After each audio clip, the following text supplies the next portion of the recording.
Denise Quinn, reading aloud for you from the Greasy Spoon, Chapter 24. That's one down, Ed says, wiping his hands on his pants. Where'd you find the knife? I had a dollar bill left in my pocket, and that sweet little Mexican girl gave it to me.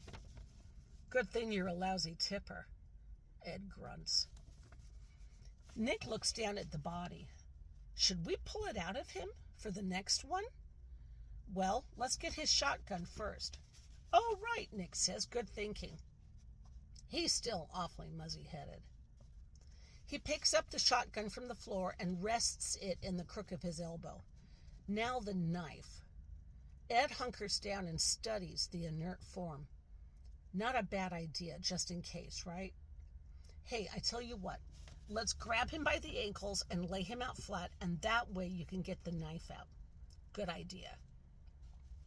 Nick lays the shotgun down on the concrete floor and bends down to his haunches. And he and Ed grab one ankle each, and they pull Buddy's legs across the floor, and his body remains keeled over. Nick's trying to figure out how to straighten him out when Ed lifts his foot and places it on Buddy's head and kicks hard. And the head lifts and brings the torso with it. And the man flops over backwards onto his back and lies spread-eagled across the floor. Buddy's body is fully stretched out.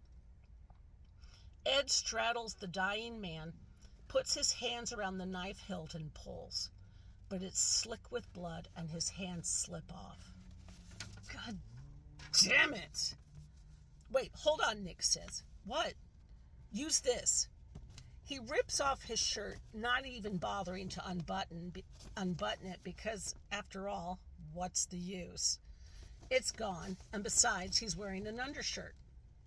He wraps the Brooks Brothers shirt around the knife hilt, and this time Ed pulls the knife free of Buddy's chest.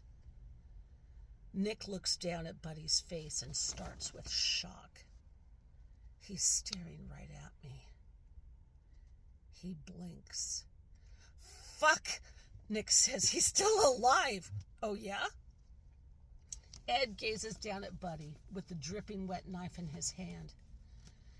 Buddy's wide open mouth fills up, a reservoir of blood, and his lips move, and the blood lake spills out over his lips and seeps down his cheeks, his chin, as his gaze remains fixed on Nick's eyes. A thread of uneasiness flits through him, and the hairs on the back of his neck prickle. He scans the area but doesn't see a soul. Where the fuck are they? He whispers. Don't know, Ed says, looking around him. Okay, so what do we do now? Nick gazes down one last time into Buddy's eyes. The lips stop moving. The blood reservoir fills up. The neck muscles relax, then the chin tilts down, and a river of blood seeps down the flaccid cheeks, the stubby chin. Nick focuses on Buddy's eyes. He wants to bear witness to the moment when the old man's life quits him, and it happens a second later. 1 second he's still alive, clinging feebly to it. The next he's gone. And the difference between the last moment of life and the first moment of death is so subtle as to be non-existent. And yet it is a real, true thing. And there's no mistaking the instant that Buddy's life seeps away from him and he dies.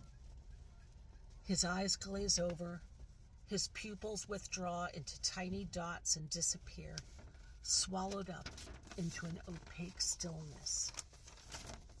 Silence.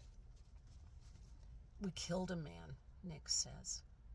I killed him, Ed says. I helped you. We both killed him. They stare at the dead man. Nick shifts uneasily from one foot to the other. I feel like someone's watching us. Ed glances around, nods. Yeah. But I'm also thinking that maybe we can still get the fuck out of here. What are you thinking? Why don't we head back the way we came, leave through the office, and commandeer one of the trucks? I'd be willing to bet you the keys are in the ignition. Ed cocks his head. That kid had to go back to the truck to get his keys to unlock us. Yeah, and I don't know what he did with the keys after he did that. They look at one another. Don't people out in the country leave their keys in the ignitions in their cars and trucks all the time? Ed asks with a faint smile. Yep, they sure do. It's worth a try. Plus, there's a phone in the office. We just need to be careful we don't get shot. I hear you, bro. Let's go. Nick picks up the rifle and they retrace their steps down the grim corridor, but they don't get far. A metal door blocks them. I don't remember this door, Nick says. We must have walked through it earlier when Buddy took us from the office to the slaughterhouse. Ed looks around. But somebody must have closed it while I was killing him. So who did that, and why didn't he come and save him? I don't know. It doesn't make sense. No, it doesn't. Nick runs his fingers down the door frame. And I don't see any way to open this door from our side. It's to stop the hogs from running up this way, Ed says. Okay, so that's not going to work. I wonder who closed it. Whoever did is probably watching us. Yeah, Ed says, looking up at the ceiling. Okay, so let's head back the way we came. At least now, Nick says with a grim smile, we're armed.